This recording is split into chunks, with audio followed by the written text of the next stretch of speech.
Good afternoon. My name is Antonio Sennis, and I'm honored to be here and welcome you on behalf of the History Department to Professor Julian Hoppit's lecture in memory of our dear colleague, Aaron Graham. We know how powerful memory is. At times, both as individuals and as a community, we turn to memory to reinforce our sense of happiness. More often, we turn to it to lessen our sorrow. Memory provides us from within with a comforting feeling that when someone close to our heart leaves, this person doesn't just vanish like a dream that silently slips from the waking mind. As long as we remember, we will always be able to feel the presence of someone we care for, no matter how far away, how long ago they have gone. In a very deep sense, this person will be with us forever. It is difficult for us heads of department to tell how well we know our colleagues, what goes through their minds, how really themselves they are when they talk to us. Perhaps we don't know them at all as we work with them throughout this weird, quirky thing called academic year, a year whose summer term actually falls in spring, a year that lasts 9 months, and is structured around oddly named temporal things such as support hours, open days, and reading weeks. Therefore, I don't know if the Aaron I remember bears resemblance to the son, brother, and friend that you all love. However, of 2 things I'm pretty sure. The first one is that as the phenomenal historian that he already was, he would have liked the idea that we would remember him through words. As historians, we know how to find words. This is something that is in our nature. We find them to ask questions and provide answers. We find them to explain things and give meaning to events. The second one is that he would have liked the idea that those words would come in the shape of a lecture delivered by Julian Hoppit, who, among many, many, many other things, he joined the department in 1987 after all, was Astor Professor of British History in our department from 2006 to his retirement in 2021. Julian is a true star whose works have really changed the way in which we understand the early modern economic and political history of Britain and the relationship between politics and the economy. In his lecture, Julian will revisit the unions of 1707 and 1801 through the lenses of themes that were central to Aaron's research. And I would like to finish by saying thank you to Julian for having accepted our invitation and for being here with us to honor Aaron's memory. Your department could not think of a better way and of a better person to do this. So thank you. After Julian's lecture, Aaron's dad, Robert, will say a few words, and following that, you're all warmly invited to a reception in the splendid common room of the Institute of Archaeology. So, Julian, over to you. Thank you very much, Anne.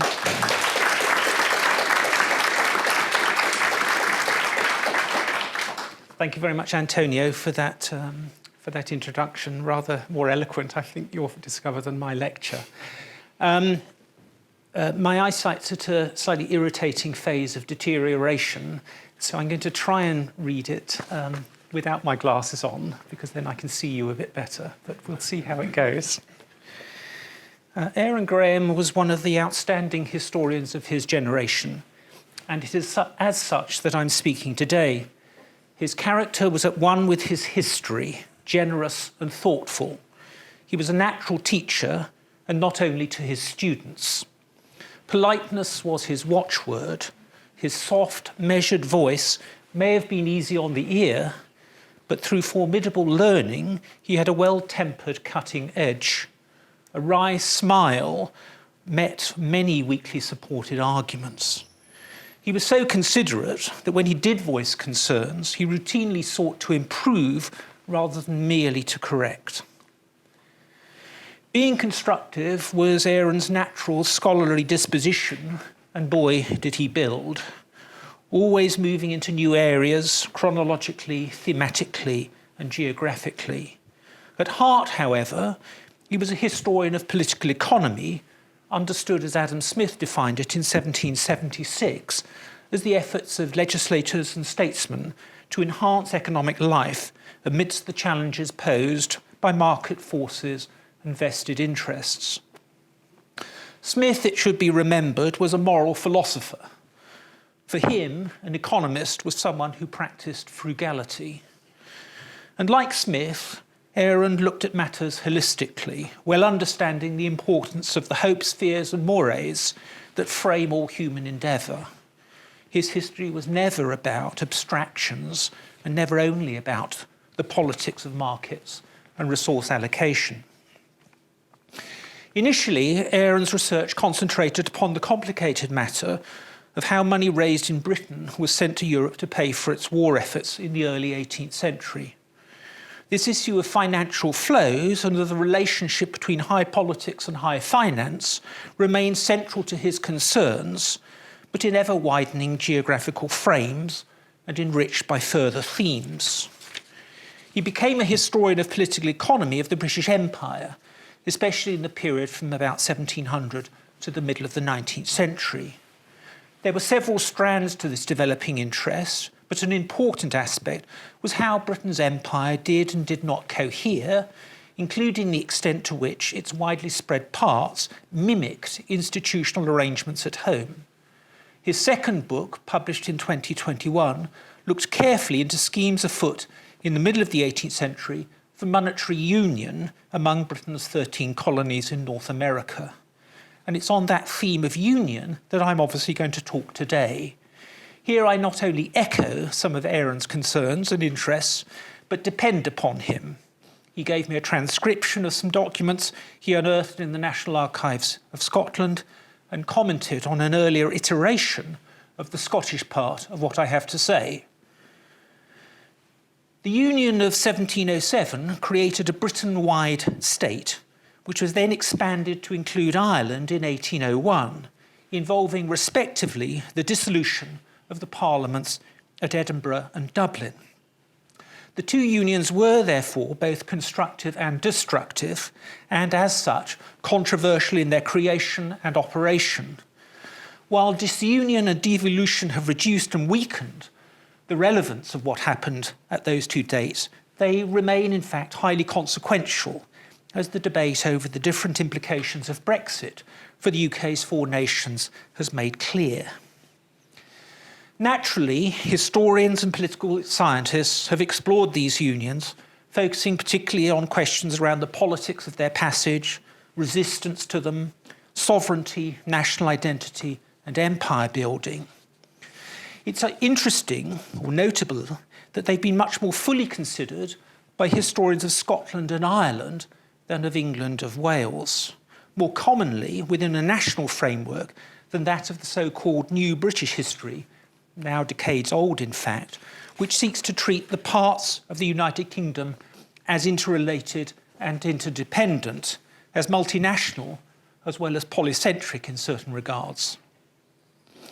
Nor have historians paid as much regard to a comparative or linked history of the two unions as might have been expected, though there are some honourable exceptions.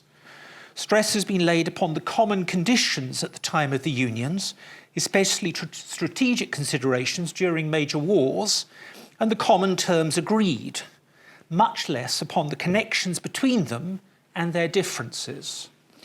It is those connections and differences that I'm most concerned with today. So that's to frame what I have to say. I can introduce things by looking at the cartoon with which this lecture was announced. It's not terribly clear there, but it's clear enough for the purposes, I think. There's a worse looking slide to come. This was produced by Isaac Cruikshanks, a Scot and the son of a customs officer. Both of those factors, I think, are significant. As a commentary on the debates before the Union of 1801, the British-Irish Union. On the far right is the calm, kempt and dignified figure of Ireland, Miss Hibernia, her dress patriotically adorned with the national symbol, the Irish harp. Facing her on the far left is a ruddy, slovenly and somewhat threatening John Bull.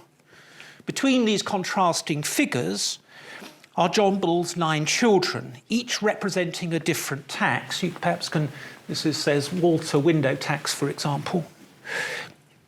Dominating is the central figure of Isaac Income, an embodiment of the income tax introduced into Britain in 1799, though not into Ireland. That's an important point to grasp. The collective cost of such taxes would be so great that Miss Hibernia proclaims,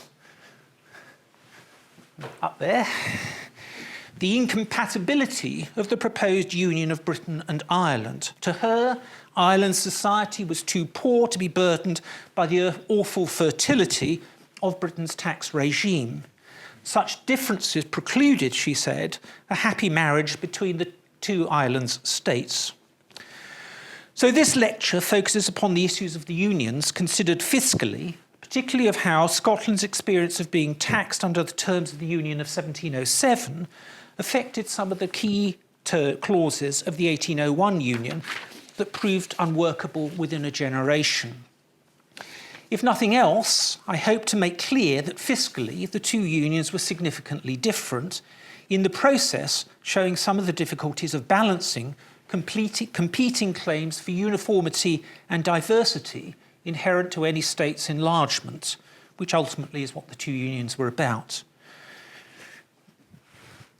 And this slide summarises these variations, the fundamental differences of some of the sort of fiscal or economic matters between what was agreed at those unions.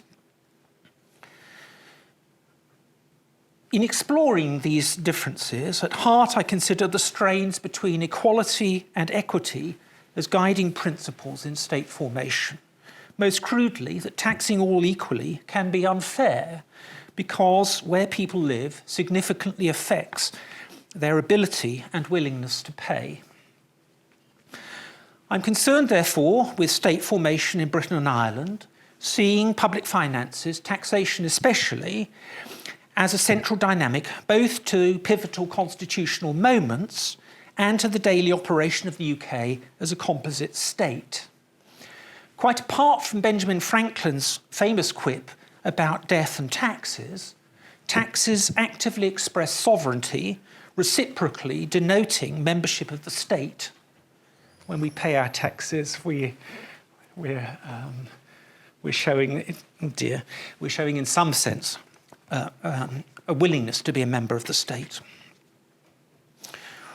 In his analysis of Ancien Régime France, the great French political analyst Alexis de Tocqueville argued, and I quote, "There is almost no issue of public interest which does not derive from taxes or end up in taxes. Taxes are part of the everyday life of the state that governs them." My lecture has 7 parts. You'll see that there are 7 factors there, but happily for you, I'm not simply going to work through those 7. Necessarily, given there's not much time, I'll be brief with each of the 7. So firstly, some contextual points. Both unions were fundamentally asymmetric. That's to say that the partners were of different sizes and capabilities in all sorts of ways, but here I'm just giving you some very materialistic territorial and demographic informations. Critically, on the eve of both of the unions, Scotland and Ireland had much smaller and less well-resourced states. This was well understood at the time, with particular fears expressed, as we've seen with the Cruikshanks cartoon, in both that the unions threatened very much higher levels of taxes than the Scots and the Irish were used to, that the English state was, in the words of a Scottish commentator, a dreadful monster, and that being integrated into a more or less common market would expose them to the full force of competition from England's more efficient producers. The second contextual point, we're still on point 1, just in case you're worrying. More abstractly, if unions are attractive in allowing certain scale economies to be exploited, they're liable to increase centralising forces, which is all the more significant in the case of the UK because of the centuries-old economic and demographic potency of London, tucked into England's southeast corner, closer to Paris and Brussels than Edinburgh or Dublin. Finally, despite what's often claimed, Britain is not a small island, and neither is Ireland. It's the 7th largest in the world, wholly outside the Arctic Circle, with considerable variations in underlying geology and human ecologies. Lacking compactness meant that before the advent of the railways from the 1830s, the tyranny of distance was comparable in Britain to that of France and Spain. Moving on, point 2. In 1706, the Union negotiators compiled statistics of the amounts of taxes collected by each government, showing a much lower level in Scotland. So this was well known. But it's very telling that whereas after 1707, Scotland maintained her own church, laws and schools, its system of public finances was ditched in favour of English and Welsh ways within a Britain-wide common market. So uniformity was the key driver here. This was the price Scotland had to pay for its economic interest to access the burgeoning domestic and imperial opportunities of England and Wales. Yet both sides agreed that the new fiscal regime couldn't simply impose on Scotland what was already in place south of the border. The blow was to be softened in various respects.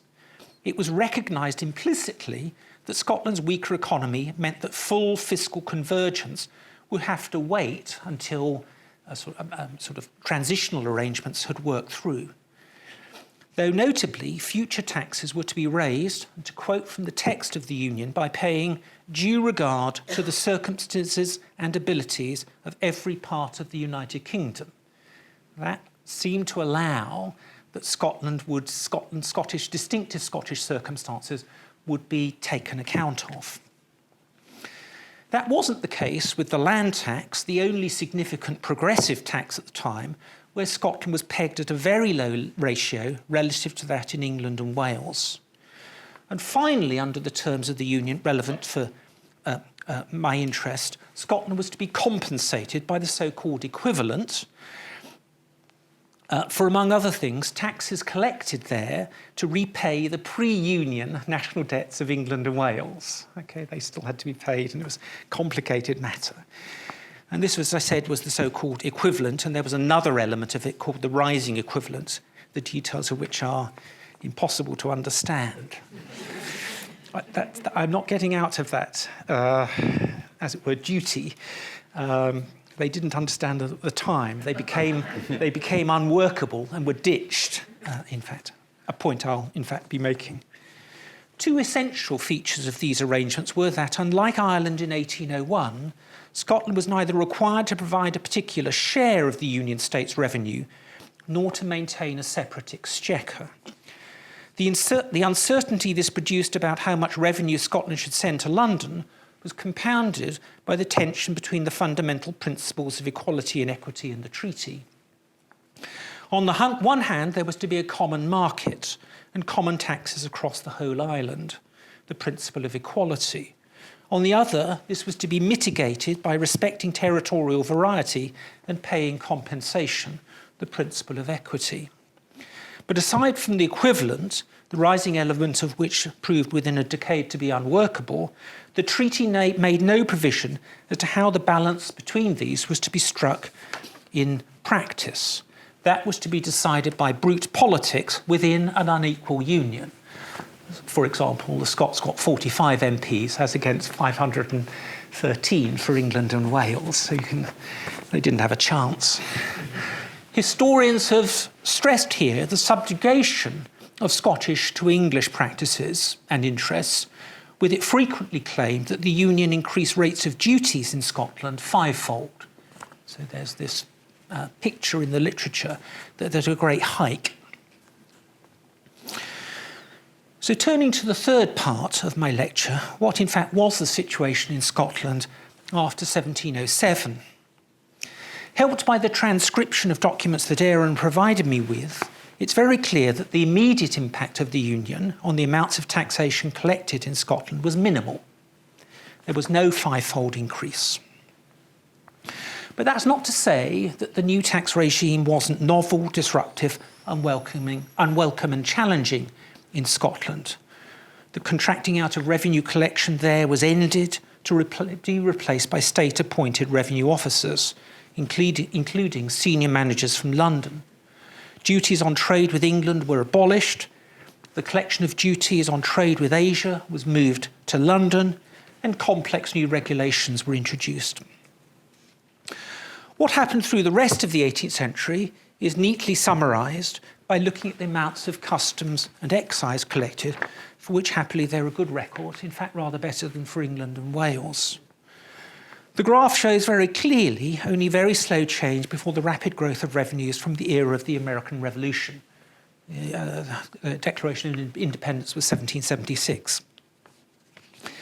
In the 10 years after the Union, customs and excise receipts averaged about £130,000 annually.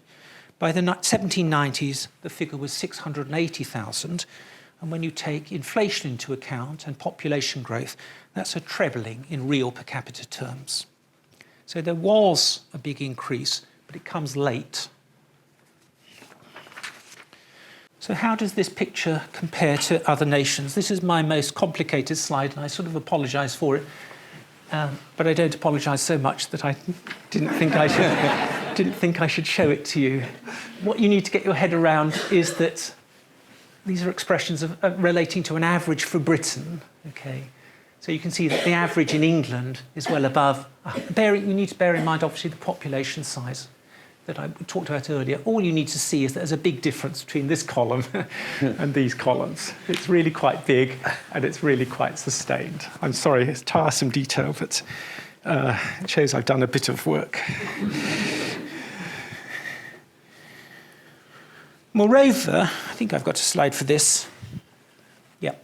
It was only in the 1780s that Scotland began to send significant amounts of tax receipts to London. Over the whole period between the two unions, Scotland contributed perhaps 2% of the total UK customs and excise receipts, so a really tiny amount, in fact. Understanding this is the next fourth part of the lecture, so we're over halfway. I think it might not be halfway in terms of what I've got to say. Schematically, the amounts of taxes collected in any society is a function of the interplay of three general considerations: tax policy, taxable capacity, and the tax gap. The first of these, tax policy, needs no explanation. It's what the government decides to tax. Taxable capacity is simply the ability of those things taxed to bear that burden.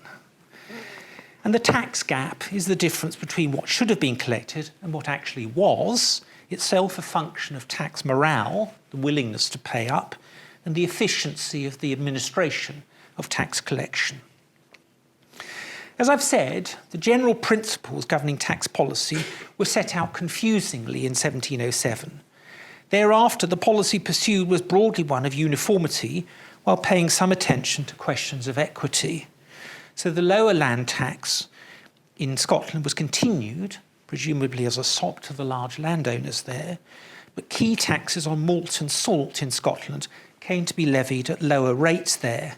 And in the late 18th century, in an effort to extract more revenue out of the Highlands, lower duties were applied upon whisky, distinguishing three different tax regions, so abandoning the notion of uniformity. In fact, they drew lines on the map and said there'll be these rates in this part, lower rates in the Highlands, then an intermediate lowland Scotland rate, and then a rate for the rest of Britain.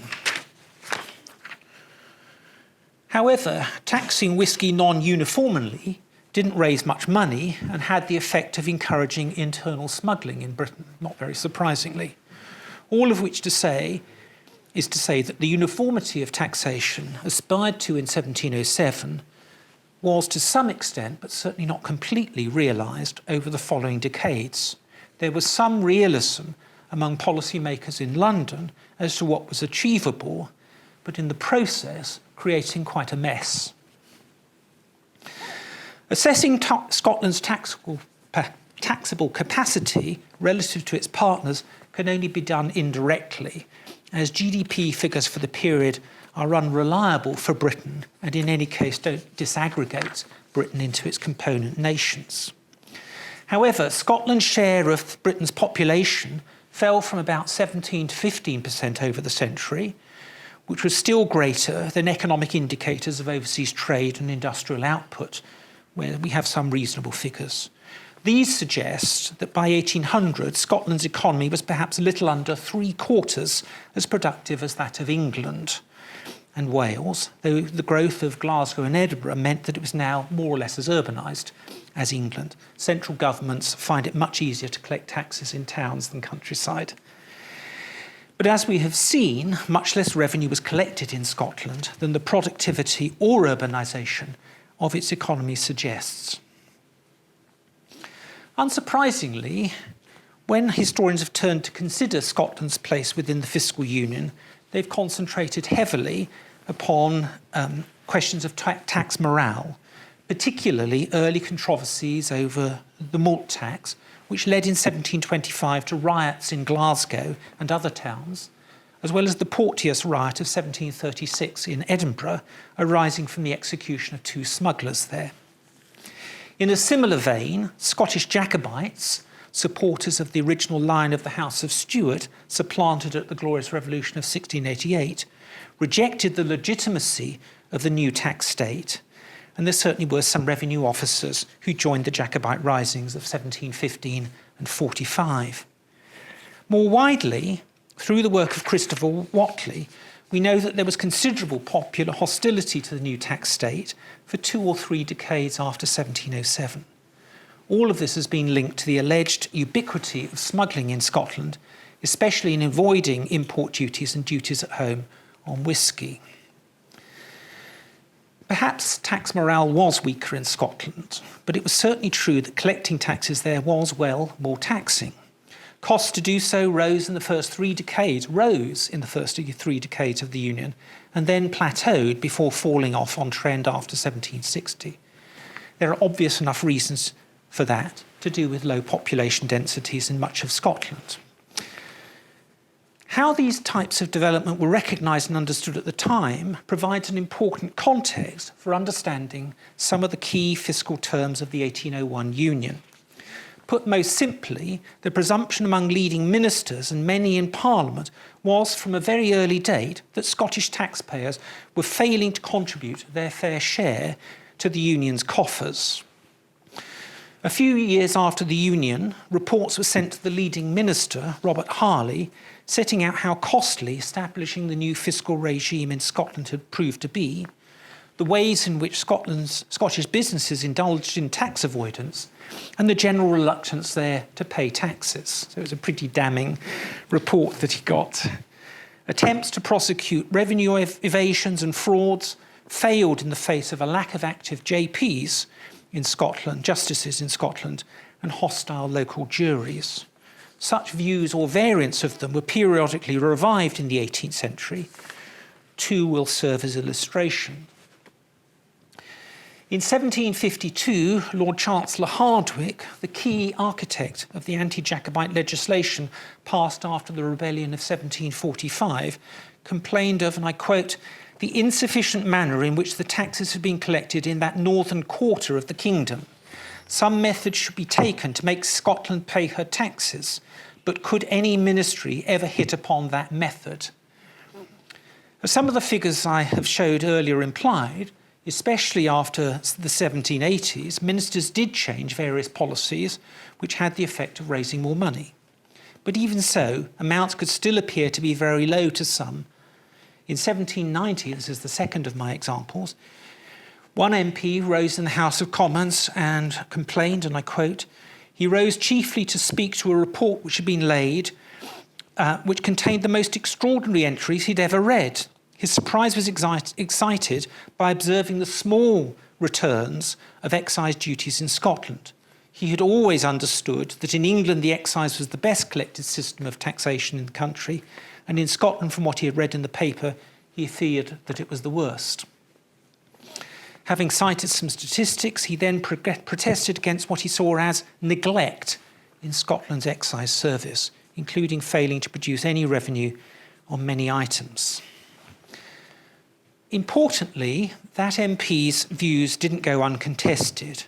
A Scottish colleague, an MP, offered an immediate retort, and soon after, revenue officers in Edinburgh did the same.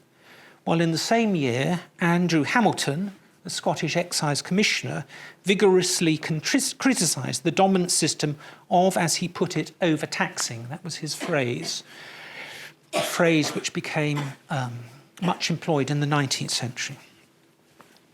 To Hamilton, overtaxing was counterproductive.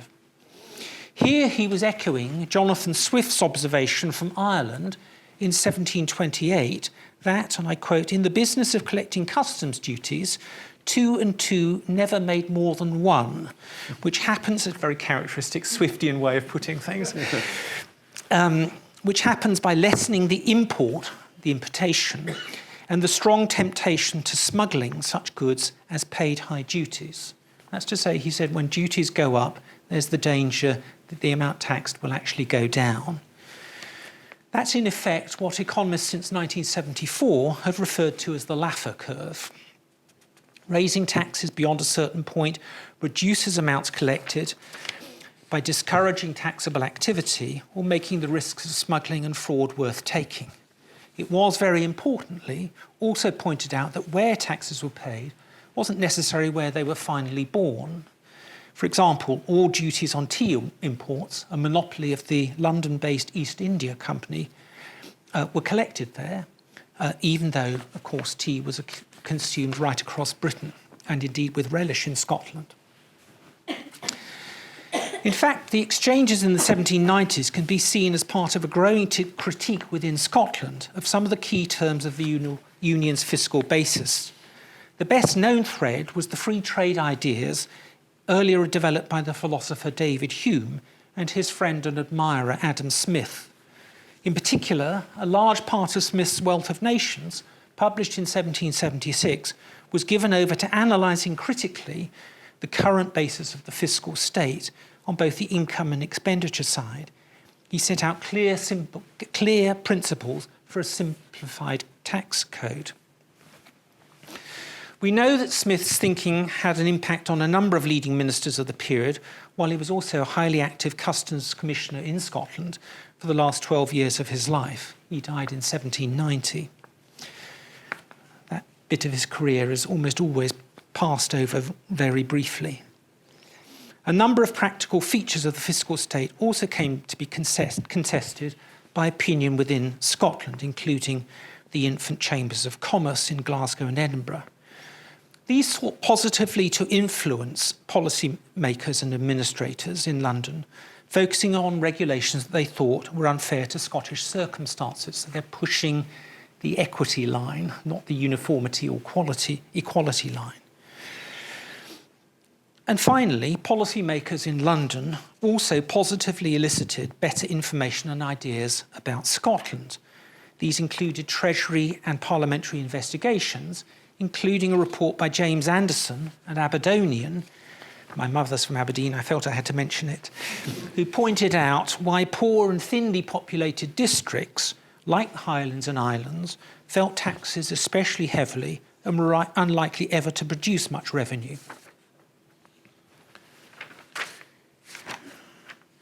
Tellingly, a copy of Anderson's report is to be found in the papers of Pitt the Younger, who, on becoming Prime Minister in 1782, set about rationalising and reforming Britain's public finances. That he grasped the logic of Swift, Hamilton and Smith is clear. Critically, in 1785, while debating a failed Anglo-Irish commercial treaty, he observed that a country twice as rich as another would be able to bear 10 times the amount of taxes. In other words, he grasped, at least to some extent, the geopolitics of the Laffer curve that the Union of 1707 had handled confusingly. Fifthly, therefore, I told you part 4 might take a time, or I hinted at it. Fifthly, therefore, it was these contexts of weak and costly revenue collection in Scotland, the limited flow of funds from there to London, unhappiness among both English and Scottish observers of this, that framed the main terms of the 1801 Union considered fiscally. Fiscally, the Anglo-Scottish Union sought a complete merger of the two parts with very little diversity of them allowed. In practice, that proved unworkable, and some differential tax rates were in place for much of the period. That proved a bit messy, to put it mildly, and along with Scotland's weaker economy and the Anglo-centric nature of the fiscal state, contributed to Scotland providing the Exchequer in London with very little money until the end of the period. In an era when questions about tax burdens were so important to the genesis of the American and then the French revolutions, these were all important lessons that were gradually being learned. There's no question that they were much in mind when a proposed union between Britain and Ireland began to be discussed in earnest in 1798. Both in print and in the Dublin Parliament, there was some discussion of whether the 1707 union had been good for Scotland. One observer insisted that it had been, using a range of statistical indicators of its growth to prove so. But this glossed over the difficulties Scotland had faced in the first 50 years of the Union. Consequently, this was countered with the argument that, and I quote, "the acquirements of commerce are gradual, the burdens of taxation immediate. To improve a country by making taxes precede wealth is most preposterous." And as this observer went on to point out, if things were so good in Scotland, why had so many of its young men joined Britain's armed forces? As he put it, why are they freezing at the poles and burning at the equator in the pursuit of a subsistence which their country is unable to afford? There was, moreover, a much better appreciation of the state of public finances in Ireland before 1801 than there was in Scotland before 1707.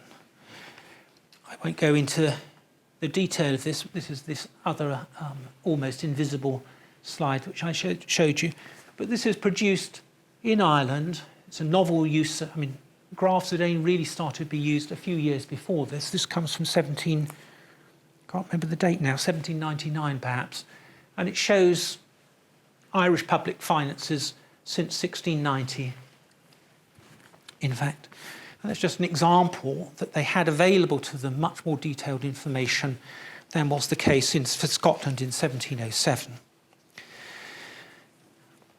What was clear is that Irish public finances were much less robust than was the case for Britain, even allowing for, as it were, the limited funds being generated in Scotland. And it was against this backdrop that the fiscal terms of the 1801 Union were framed. This is the sixth part of the lecture. There were four central elements to this. Firstly, Ireland was to provide a fixed proportion of UK government expenditure. So there was a particular demand of how much money it was to send to London. And they came up with a fantastic fraction, 2/17. One does sort of sometimes wish that decimalisation hadn't taken over quite as fully as it has. If you work through and try to get your mind around imagining that 2/17 is the amount that should be coughed up. But anyhow, Ireland was to produce that amount of revenue to the UK coffers. So it was set as a fraction, but not, of course, as an absolute amount year by year. That's an important point to grasp. Secondly, there were in language reeking of mercantilist regulation to be dozens of enumerated reciprocal but asymmetric duties to manage Anglo-Irish trade and to afford some protection to Ireland's economy. So there wasn't full trade between the two islands. Thirdly, there were to be no new British taxes or revenue systems imposed upon Ireland. So Ireland was to use whatever existing methods it had of raising revenue to meet that 2/17 share. Or it could seek new legislation in the UK Parliament to raise more money. Yeah. And finally, the British and Irish exchequers and national debts were to be kept separate. In 1707, a new island-wide fiscal financial entity had been created. By contrast, in 1801, Britain and Ireland were fiscally linked but distinct. So what was going on here? Requiring Ireland to pay a fixed share of total expenditure was designed to avoid English complaints about Scotland failing to pay its way. As long as the 2/17 term was met, then there could be no complaints in London. Okay, it sort of got rid of that, seemingly got rid of that problem. Similarly, allowing continuity in tax collection in Ireland meant that there was to be no plague of English excisemen swarming through Irish villages, levying previously unheard of taxes. And this meant that a whole range of taxes levied in Britain weren't to be collected in Ireland. Keeping the pre-Union debt separate further obviated any need for the discussion of compensation between the two new partners. Thirdly, a somewhat separate Irish currency and weights and measures could be maintained also, minimising the social disruption of the Union. And while there's to be freer trade between the two partners, this was far less complete than in 1707. But if requiring Ireland to pay a fixed share seemed to offer clarity, a fundamental misstep was taken by basing the 2/17 share on the latest available data on trade and revenue. So the key decision makers just looked at what was the state of Irish economy and public finance as best they could tell at the date in 1799, in fact, and then said, well, it looks like it's 2/17, that's what we'll go with. Lord Castlereagh was the key figure in this, and his papers are in the archive in Belfast, and you can see him working through these things rather sort of chaotically, I suppose would be the polite way of putting it. But what this 2/17 share failed to heed was the lesson that Pitt had embraced in 1785 about the non-linear relationship between relative economic size and taxable capacity. You remember Pitt said an economy twice the size could bear 10 times the amount of taxation. So Castlereagh didn't grasp that, and that was a big mistake. Nor was it foreseen how the income tax introduced in Britain in 1799 was soon dramatically to increase public revenue there, driving up the amount that Ireland was expected to send. That was bound to happen. In the Union debates, politicians in Ireland offered detailed challenges to the proposed share of joint expenditure the island was to meet. By their reckoning, that was unsustainable. Henry Grattan issued a stark warning. I quote, "Colour it as you please, she will pay more than she is able, and she will pay for a force not to protect, but to enslave. The shortfall would have to be met by borrowing on a scale well beyond the capacity of Ireland's money markets, leading to a ruinous drain of money to London. Echoing David Hume from the 1750s, its debts would escalate, ending ultimately in national bankruptcy." As I've said, fiscally, the main weakness of the 1801 Union was that no one could know what the future imperial expenditure would be, and so what amount Ireland would actually be required to send. With the revolutionary wars that had begun in 1793 inching towards their end in 1799 and 1800, the hope was that the Union would coincide with an era of peace and prosperity. But they hadn't counted for Napoleon. Whereas those wars had been the most expensive, the Revolutionary Wars had been the most expensive that Britain had yet fought, the Napoleonic Wars that began in 1803 were in real terms half as costly again. So war came back, and war at a hugely more expensive level. It quickly became clear in Ireland that despite increasing amounts of taxes collected, it could only meet its share, the 2/17 share, by borrowing more and more, by becoming more and more indebted, and that soon began to look, and indeed was, unsustainable. While the war continued until Waterloo in 1815, Ireland's public finances fell ever deeper into the mire. With peace in 1815, the nettle of reform was grasped. In 1817, the fiscal terms of the Union began to be rewritten. I won't go through all of the details of this, but the 2/17 share was abandoned. There was some harmonisation of duties between the two islands and a variety of other things. But essentially, the amounts that Ireland was to send were left floating.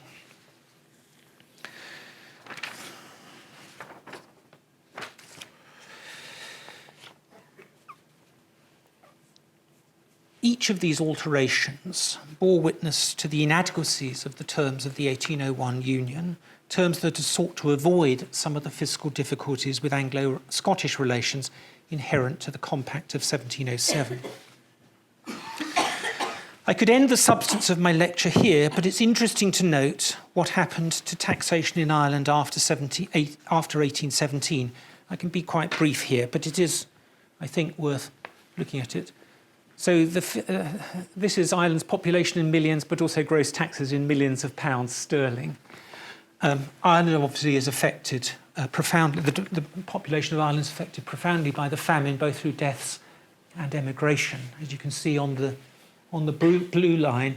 But the UK does manage to extract significantly more revenue from Ireland over the course of the century. And looking at the three major component parts, we can't disaggregate England and Wales in the figures, I'm afraid. You can see that the gap between the nations narrows pretty considerably, but that interestingly, in fact, taxes collected in Scotland are rather above England by the end of the 19th century.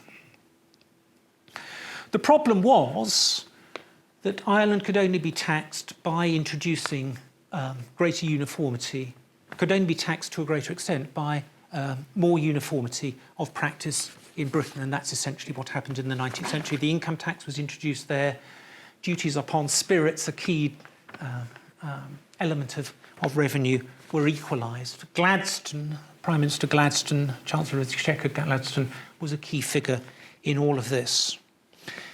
He pressed the argument of uniformity and equality here, that all citizens should be treated alike in such matter. But in the context of the devastating effects of the Great Famine and the missteps taken over the fiscal terms of 1801, this only fuelled opinion in Ireland that it was being overtaxed, complaints that reached a crescendo in the late 19th century. So let me seventhly and finally draw things to a close by setting out my main findings and their implications. I've argued that the fiscal terms of the two unions were more important than is usually appreciated, and that comparing them points up significant differences between the two that are lost sight of when both are categorised simply as incorporating unions undertaken to secure England's back door during wars with France. The Union of 1707 sought full fiscal harmonisation across Britain according to English and Welsh practices. Uniformity and equality were the key principles, albeit with a nod to the importance of Scotland's different circumstances.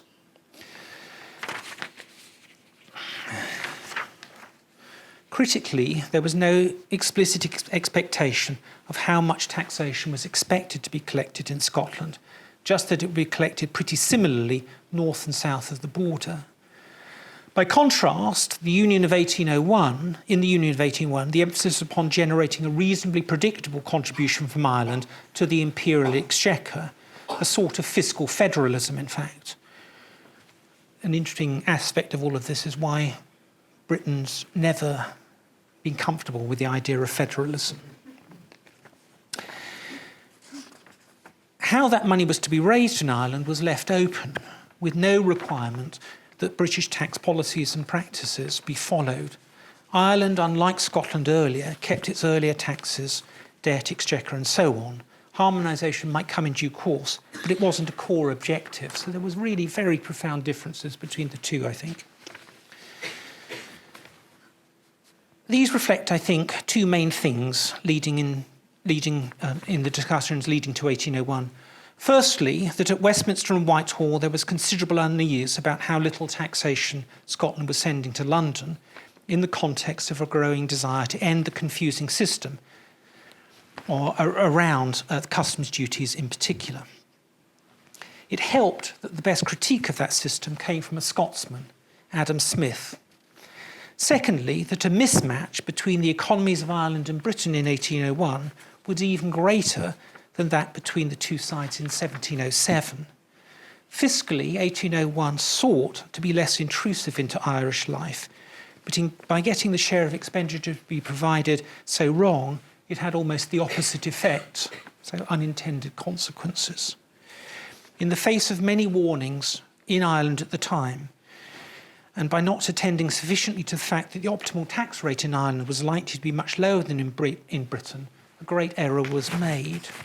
That allowed the charges that the Union was inherently overtaxing to take hold, to be revived later because of Gladstone's attachment to the principle of equality of taxation across the Union.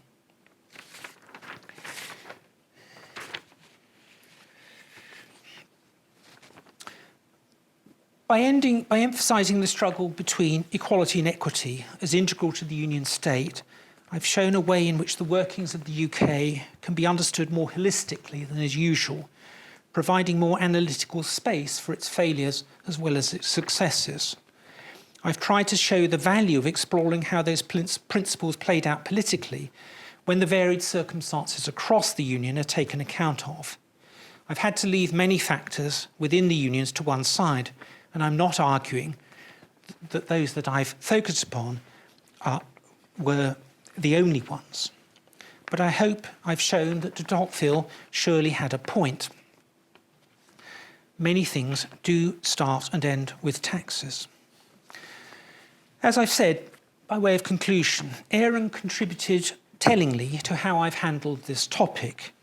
I've only been able to echo a few of his scholarly concerns, not least because they became so varied, especially in his final years. His productivity was extraordinary, something that will become clearer still with the publication of his book upon Jamaica that Trevor Bernard has selflessly been seeing through the press. That will not only sustain, but enrich our memories of a scholar whose loss we mourn and whose achievements we celebrate. Thank you.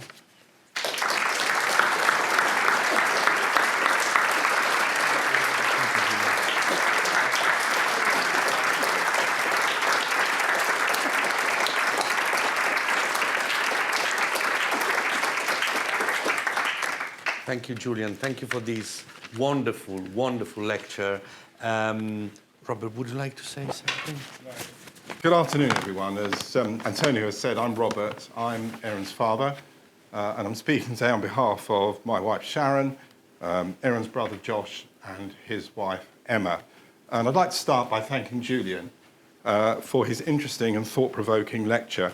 He touched on a number of areas where his interests crossed over into the areas which we recognised would have been a great interest to Aaron. And I was struck listening to your talk about so many of the problems we're hearing about today as we go through a general election campaign that are pertinent, and the tensions, the pressures, when you hear the Scottish Nationalist Party speak, or we hear from Parties in Ireland, just how many of them, their roots lie in the work that Julian's been doing, that Aaron did, and I think it's all terribly relevant. And as I'll mention a bit later, Sharon and I have been working through Aaron's book collection over the last year, and so many of the names that we've seen, Swift, Smith, Harley, all these names, Pitt, just keep resonating with us because we've been looking at Aaron's books over the last year. We can just see it's like walking through his interests as we've listened to Julian today.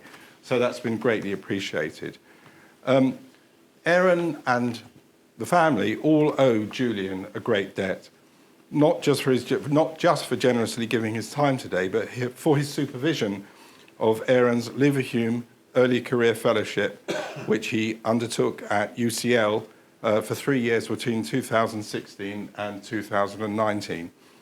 Aaron also secured his treasured lectureship at UCL, having successfully applied for a position that was created following Julian's retirement. So we are deeply indebted to him for the very positive role that he played in Aaron's career, and for that we're profoundly grateful. We'd also like to thank Antonio, Eleanor and Izzy for arranging today's lecture in Aaron's honour. He would have been so proud and probably also deeply embarrassed by the very kind things that you said about him. It is a great comfort to us to know how much Aaron was respected and admired by his colleagues at UCL and elsewhere, both for the quality of his work and his intellectual integrity, which also gives me the opportunity to thank a number of Aaron's other collaborators and academic colleagues from other institutions who I know are with us today, and I'm looking forward to catching up with them afterwards. They all know who they are, and they played important roles in Aaron's career, and we're very grateful to them too. We're also delighted, I think Anna Pestis is here today. Oh, there she is. Sorry, miss. And we're very grateful to see her too. We've been working very closely with Anna and her colleague, Mina, on the planning for the refurbishment of the family rooms at the University College London Hospital Critical Care Unit, where Aaron spent his last few days. Through the amazing generosity of our family, friends and colleagues, we've been able to raise sufficient funds to refurbish both of the family rooms in his memory. We hope that once this work has been completed, families and friends experiencing what we went through will benefit from having greater privacy, better support and more comfort to help them through a difficult period. So what can I say about Aaron in conclusion? I've said this before, so my family have heard this many times, but if you're lucky, your children will know what they want to do with their lives. If you're very, very lucky, they'll be good at it. We've been very lucky with both our sons. Both found their vocation and have excelled in their very different careers. So I'm going to go off script again. Aaron used to laugh when we spoke about the fact that he went off into the rarefied academic world, if you'll forgive me for using that expression, whereas Josh and myself have both been deeply rooted in the world of numbers and finance and commerce. We're both accountants. And it used to amuse Aaron greatly that as his career developed, as his work intensified, and as his focus on figures, and you've seen a number of them on the screen today, he used to say to me, "See, Dad, I've ended up an accountant." And he used to find that incredibly amusing, that our paths went like this and came back together again. So that was a very timely reminder of that. As will be apparent from the list of people that I've thanked, we've learned so much about Aaron's life and his achievements as we've literally walked in his footsteps in the last year. We've also learned that Aaron proved to be an inspiring and generous teacher and educator, despite the fact that his first love was sitting in dusty archives and libraries in far-flung places, researching his latest article or book. I hope Aaron would have been happy with all the decisions we've had to make on his behalf. We've done our best to deal properly with the things that really matter to him, the things that will be his legacy. We've progressed his 3 book projects, one that you saw on the screen earlier, and they should all proceed to publication in some form or other. And we've also found good homes with university libraries, academic researchers and other colleagues for something like 2,800 books out of the 3,200 in his beloved collection. And that truly has been a labour of love. So I just want to conclude by thanking you all for coming today. And thanks to so many of you, too many to mention, for the support that you gave to Aaron during his time here, during his career, and to us over the last year. We're deeply grateful and hope to have the opportunity to speak to as many of you as possible at the reception. So thank you very much. Thank you.